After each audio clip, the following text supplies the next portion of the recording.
আসসালামু আলাইকুম। ওয়ালাইকুম আসসালাম। আমার নাম রিয়াজ আহমেদ, সেলস অ্যান্ড মার্কেটিংয়ের চাকরি করি। আপনার কাছে আমার প্রশ্নটা হলো, আমরা সবাই এটা জানি যে পশ্চিমা মিডিয়া ইসলাম আর মুসলিমদের সম্পর্কে অনেক ভুল খবর ছড়াচ্ছে, আমরা এটা সবাই জানি। তবে এটার চাইতেও খারাপ ব্যাপার হলো, এমনকি কিছু মুসলিম দেশেও আমরা দেখি, এমনকি এই মধ্যপ্রাচ্যেও আমরা এমনটা দেখি, এখানকার মিডিয়াতেও একই কথা বলা হচ্ছে, এখানেও মুসলিমদের টেররিস্ট বলা হচ্ছে। ভাই, আপনি প্রশ্ন করলেন যে মিডিয়া ইসলামকে মিথ্যা অপবাদ দিচ্ছে। দুর্ভাগ্যজনকভাবে কিছু মুসলিমও তাদের শব্দ ব্যবহার করছে। এই ব্যাপারটা জানতে চাইলে সেই সব মুসলিমদের প্রশ্ন করুন, আমাকে না। সেই লোকগুলোকে জিজ্ঞেস করুন। আর কিছু মুসলিম এই ব্যাপারগুলো সম্পর্কে ভালো করে জানে না বলে এই অভিযোগগুলো মেনে নেয়। যেমন ধরুন, এক মুসলিম একবার আমাকে বলেছিল তালেবানরা খারাপ। আসলে কিন্তু তিনি তালেবানদের শত্রু ছিলেন না।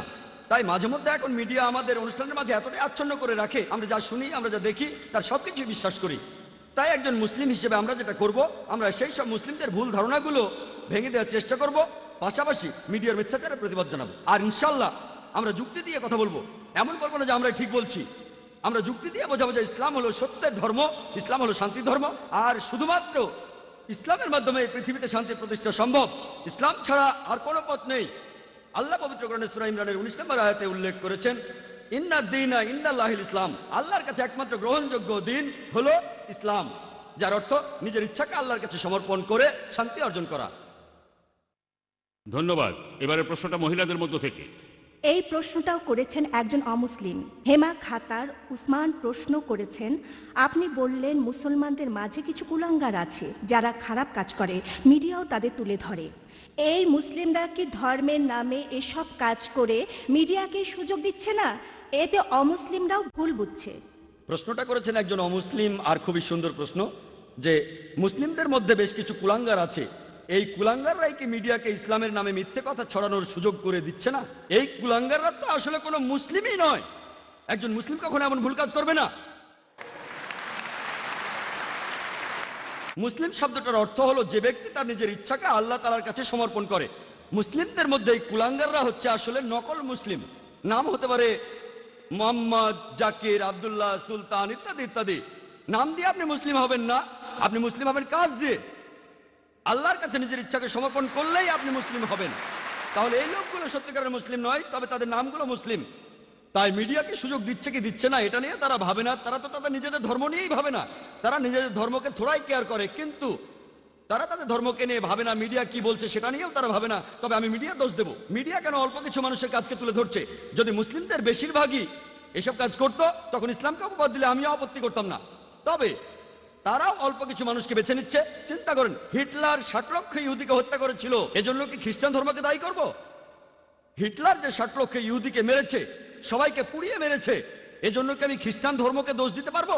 না, কারণ বাইবেলের কোথাও লেখা নেই যে তোমরা 60 লক্ষ ইহুদিকে হত্যা করবে। এমন কিছু বলাটা খুবই ভুল হবে। সেজন্য আমি এইসব কুলাঙ্গারদের চাইতে মিডিয়াকেই বেশি দোষ দেব। প্রত্যেক গোত্রে আপনারা কিছু কুলাঙ্গার খুঁজে পাবেন, আর আমি আমার অনেক লেকচারে এইসব কুলাঙ্গারদের বিরুদ্ধে বলেছি। মিডিয়ার উচিত এমন খবর প্রচার করা যেটা সত্যি, কিন্তু তারা এইসব কুলাঙ্গারদের দেখিয়ে বলতে চায় এরাই হচ্ছে আসল মুসলিম। তারা এভাবে বলতে পারে যে এই মুসলিম চুরি করেছে, তারা মাত্র 1 জন, 5 জন, 10 জন, আর মুসলিমদের সংখ্যা 100 কোটিরও বেশি। এভাবে বললে কোনো সমস্যা নেই। তবে তারা বলতে চায় যে সব মুসলিমই ভুল কাজ করছে। যদি একজন মুসলিম ড্রাগস নিয়ে ধরা পড়ে, মিডিয়া এমন ভাব করবে যেন সব মুসলিমই ড্রাগস নিয়ে ব্যবসা করে যাচ্ছে। মিডিয়ার উচিত হবে সত্য কথা প্রচার করা। আমিও সেটাই চাই। আশা করি উত্তরটা পেয়েছেন। হ্যাঁ ভাই। আসসালামু আলাইকুম, আমার নাম ইমরান মোহাম্মদ, একজন আইটি ম্যানেজার। আমার প্রশ্নটা ইসলামের বিরুদ্ধে মিডিয়ার ষড়যন্ত্রগুলো নিয়ে। মুসলিমরা কিভাবে এসব ষড়যন্ত্রের প্রতিবাদ করবে? যেভাবে আমেরিকা পুরো পৃথিবীকে শাসন করতে চাচ্ছে, ইসলামকে দাবিয়ে রাখতে চাচ্ছে, ইত্যাদি ইত্যাদি। এসব ক্ষেত্রে প্রায় দেখা যায় যেসব মুসলিম তাদের ধর্ম সম্পর্কে খুব একটা জানে না, তারা মিডিয়ার এইসব মিথ্যা রটনা শুনে সেগুলোই বেশি করে বিশ্বাস করে। মুসলিমদের কিভাবে এসব ষড়যন্ত্রের মোকাবেলা করা উচিত? ভাই, আপনি একটা প্রশ্ন করলেন যে কিভাবে একজন মুসলিম প্রতিবাদ করবে বিভিন্ন ষড়যন্ত্রের বিরুদ্ধে যেগুলো আমেরিকানরা ইসলামের বিরুদ্ধে প্রচার করে থাকে।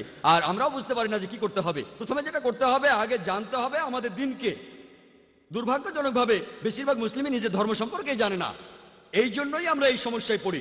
যদি নিজের ধর্মটা ভালোভাবে জানি, তাহলে মিডিয়া এই মিথ্যা কথাগুলো প্রচার করার সুযোগ পাবে না। দুর্ভাগ্যজনকভাবে আমরা আমাদের ধর্মকে জানি না, আর এ কারণে মিডিয়া যখন বিভিন্ন খবর প্রচার করে আমরা মুসলিমরা লজ্জিত হই, তাদের সে কথাগুলো মেনে নেই। আমি একটা উদাহরণ দেই। একবার এক ধার্মিক মুসলিম, মাশাআল্লাহ, তিনি একদিন আমাকে বললেন, ভাই জাকির, আপনি কি জানেন এই তালেবানরা তারা খুবই নিষ্ঠুর খারাপ মানুষ? আমি বললাম, কেন? কারণ কি? কারণ তারা মহিলাদের মারে। আপনাকে কে বলেছে? আমি নিজের চোখেই দেখেছি। কোথায় দেখেছেন? আমি বিবিসিতে দেখেছি। আমি এখানে তালেবানদের পক্ষে কথা বলছি না, তারা আমার বন্ধু না, আবার শত্রুও না, তাদের পক্ষে বলছি না, তারা আমার বন্ধু না। আমি পৃথিবীর বিভিন্ন দেশে ঘুরে বেড়াই। একবার মালয়েশিয়াতে লেকচার দিচ্ছিলাম, সেখানে এক দম্পতি, তারা দুজনেই ডাক্তার, একজন স্ত্রী রোগ বিশেষজ্ঞ, অন্যজন শিশু রোগ বিশেষজ্ঞ। তারা 1 মাসেরও বেশি সময় আফগানিস্তানে ছিলেন, সেখানে তারা আহত লোকদের চিকিৎসা করছিলেন। আর সেই মহিলা ডাক্তার তিনি আমাকে বললেন, টেলিভিশনে যে ভিডিওটা দেখানো হয়েছে, তালেবানরা এক মহিলাকে মারছে, তারা তালেবান না। আপনি কিভাবে জানলেন? কারণ আমি তালেবানদের সাথে ছিলাম, আমি জানি তারা কিভাবে পাগড়ি বাঁধে। যেমন ধরুন, আমরা আরব নই, তাই আমরা বুঝতে পারবো না পাগড়ি বাঁধার কতগুলো নিয়ম আছে আরবদের মধ্যে। তবে আরবরা জানে যে আরব আমিরাতে পাগড়ি পরার নিয়ম একরকম, সৌদি আরবে পাগড়ি পরার নিয়ম আরেক রকম, কুয়েতে পাগড়ি পরার নিয়ম আলাদা। তারা জানে, কিন্তু আমরা জানি না। মহিলা তালেবানদের সাথে ছিলেন, তাই জানেন যে লোকগুলো পাগড়ি পরেছে সেই ভিডিওতে, তালেবানরা সেভাবে পরে না। তাই এই শুটিংটা হলিউডে বা অন্য যেখানে হোক, তারা ভালোভাবে সেই শুটিংটা করতে পারেনি। মিডিয়া এভাবে সবকিছু বদলে দিতে পারে। যেমন ধরুন, আপনাকে প্রশ্ন করলাম যে জর্জ বুশ ভালো না খারাপ মানুষ? ভালো না খারাপ? আপনি বললেন ভালো মানুষ না। আমি এখানে না শব্দটা এডিট করে দেব, আর আপনারা শুনবেন সে ভালো মানুষ। তারপর আপনাকে যখন সে ভিডিওটা দেখাবো, তখন বলবেন, ও মুখ ফসকে ভালো মানুষ বলেছি। আপনি ভালো মানুষ বলেননি, আপনি বলেছেন সে ভালো না। আমি না শব্দটা এডিট করে দিলাম, তারপর আপনাকে দেখালাম, দেখুন ভাই, আপনি ভালো বলেছেন। তখন বলবেন, ভুল করে বলেছি, আমি মুখ ফসকে বলেছি। মুখ ফসকে বলেননি, আপনি বলেছিলেন সে ভালো মানুষ না। আমি না শব্দটা বাদ দিলাম, আর শুনে মনে হবে সে ভালো।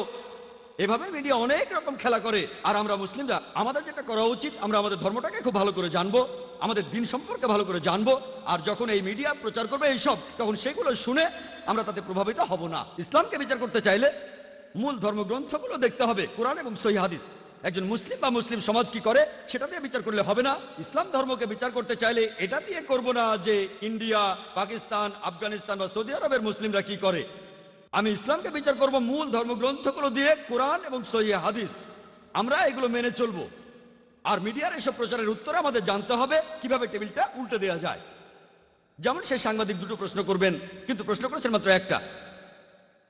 কারণ প্রথম প্রশ্নের উত্তরে যা বলেছি, তিনি সেটা আশা করেননি। তিনি আশা করেননি যে আমি বলবো আমি আমার দেশ নিয়ে গর্বিত। ভেবেছিলেন আমি বলবো দেশ নিয়ে আমি গর্বিত না। আমি অবশ্যই আমার দেশ নিয়ে গর্বিত, আমি কোনো মিথ্যে কথা বলছি না। আমি ইন্ডিয়াকে নিয়ে গর্বিত।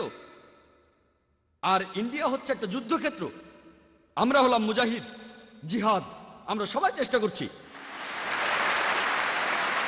আর আমার নামটা নায়েক।